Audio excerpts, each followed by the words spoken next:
Assalamualaikum warahmatullahi wabarakatuh. Kenalkan, nama saya Muhammad Ratna Gunawan. Ini saya akan mempresentasikan proyek UAS ERP.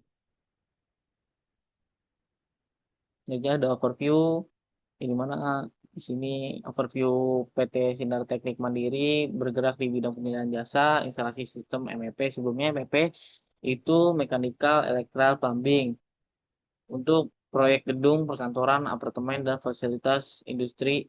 Selain jasa instalasi, perusahaan juga melakukan pengadaan dan distribusi material MEP. Selanjutnya, problem statement.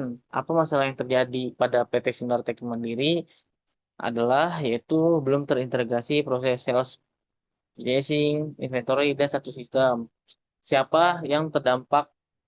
Masalah ini berdampak pada beberapa pihak antara lain bagian sales kesulitan memastikan ketersediaan stok material saat proyek berjalan. Yang terus poin 2, bagian processing terlambat melakukan pemesanan material karena tidak mengetahui stok aktual. Terus poin 3 yang terakhir, bagian gudang atau inventory sering mengalami perbedaan antara stok fisik dan stok pencatatan. Lalu ada kapan di mana masalah terjadi? Masalah terjadi pada proses perencanaan dan pelaksanaan proyek, pemesanan material ke supplier, penerimaan, dan pengeluaran barang di gudang. Contohnya ini ada assist to be mapping. Selanjutnya ada fit gap analysis, yaitu bisnis proses. Poin pertama yaitu ada penjualan proyek, kebutuhan perusahaannya, pembuatan penawaran proyek, fitur audionya, sales, statusnya fit, solusinya menggunakan modul sales. Lalu poin 2 manajemen proyek, untuk proses bisnisnya, ada kebutuhan perusahaannya yaitu monitoring progres proyek, fitur audionya, project dan task, statusnya fit, dan solusi konfigurasi task proyek. Poin 3 itu material pembelian, kebutuhan perusahaan, PO supplier, fitur ordernya, purchase order, statusnya fit, solusinya menggunakan modul purchase. Dan selanjutnya ada control stock itu proses bisnisnya. Terus ada kebutuhan perusahaannya yaitu update stock, real time, fitur ordernya, inventory, statusnya fit, solusinya validasi resep dan delivery. Lalu ada laporan keuangan untuk proses bisnisnya. Itu ada kebutuhan perusahaan, laporan otomatis, fitur audionya penting, statusnya fit, solusinya menggunakan operating audio. Itu ada permintaan material proyek untuk proses bisnis, kebutuhan perusahaan, ada request internal material, fitur audionya default, statusnya gap, solusinya menggunakan coordinating tools atau manual request. Yang ketujuh poinnya ada tracking biaya untuk proses bisnisnya, kebutuhan perusahaannya, biaya proyek detail, fitur audionya terbatas, statusnya partial fit, solusinya integrasi proyek. Untuk yang terakhir profil bertingkat itu persetujuan PO bertingkat, turunnya terbatas, tersiap fit, self sederhana. Nanti ada modul configuration. Di sini saya menggunakan modul inventory, purchase, dan sales.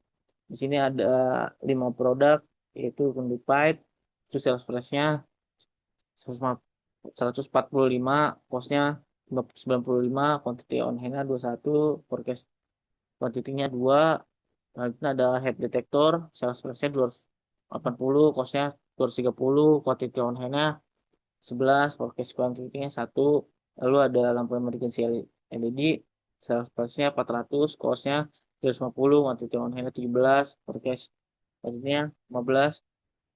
Lalu ada pivot kunci, sales price-nya 230, cost-nya 180, quantity on-nya 10, forecast quantity-nya 1. Lanjut ada yang terakhir smoke detector, sales price 300, cost-nya 250, quantity on-nya 21, forecast quantity-nya 2.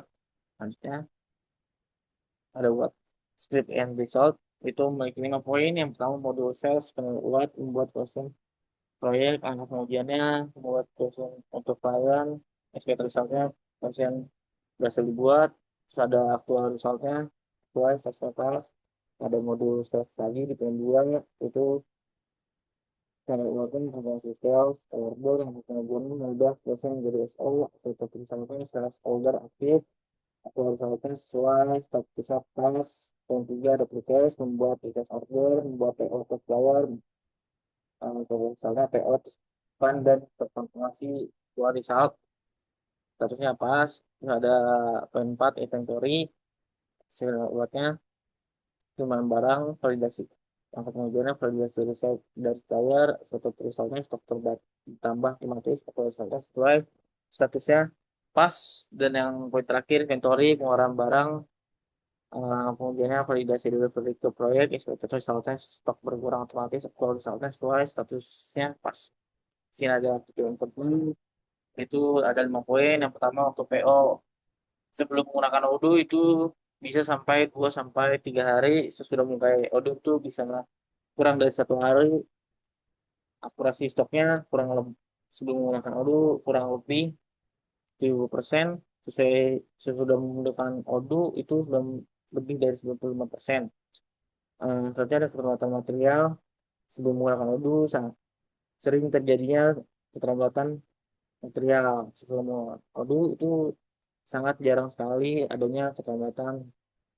Selanjutnya waktu laporan keuangan itu sebelum menggunakan Odoo 7 hari, sebelum menggunakan Odoo 1 sampai 2 hari itu sudah sangat cepat setelah menggunakan Odoo. KPI yang terakhir yaitu keselatan catatan sebelum menggunakan Odoo itu sangat tinggi, sudah menggunakan Odoo itu sangat berkurang. Itu data.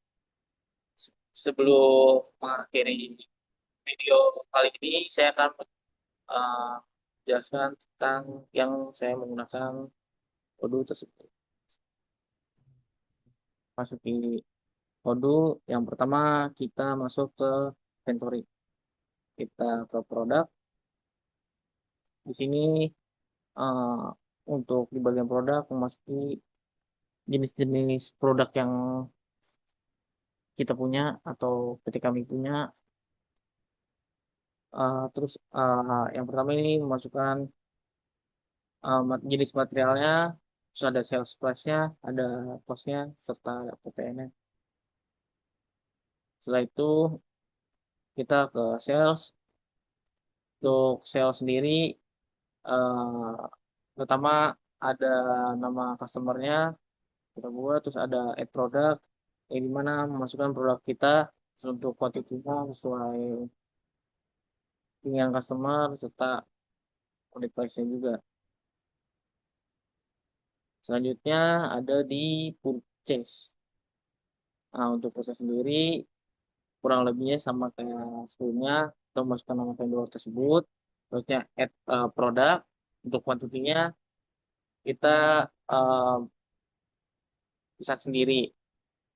Lalu untuk unit price-nya itu 95.000 serta PPN tersebut.